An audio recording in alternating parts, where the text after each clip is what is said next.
Republicans should work hard to ban taxpayer-funded lobbying in Texas and in every state across America. First, I have a question for each and every one of you. Why do you personally oppose every single legislative priority in the Republican Party platform? I'm serious. Every single one of you sends your hard-earned money to fund the opposition to all of the legislative priorities in the Republican Party platform through your tax dollars to pay taxpayer-funded lobbyists.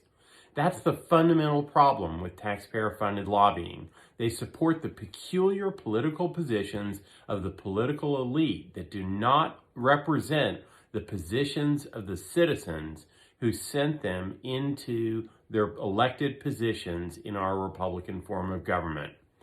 Now, second, in my community, I face an even worse problem.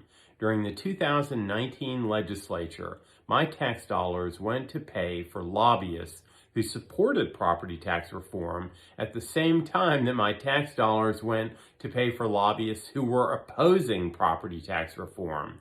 In other words, my tax dollars went to pay for both sides of the same political issue.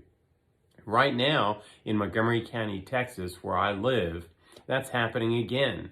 We have one governmental entity, the San Jacinto River Authority, which is lobbying in support of the production and use of surface water and the regulation of groundwater to reduce groundwater within the water market.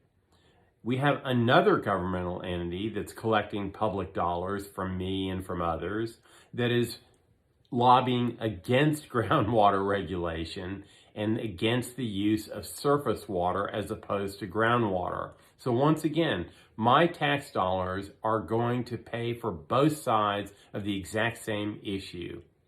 Now, there's a third fiscal issue as well. I don't want my tax dollars going to pay high-priced lobbyists. If my representatives on local government need some representation either in the state legislature or in Congress, we already have congressmen, we have state senators and state representatives. We have the people to already do those jobs, and I'm paying their salaries and their expenses. Please ban taxpayer-funded lobbying. It's essential in order to pass the legislative priorities to get the taxpayer-funded lobbyists out of the way so that the citizens can be heard.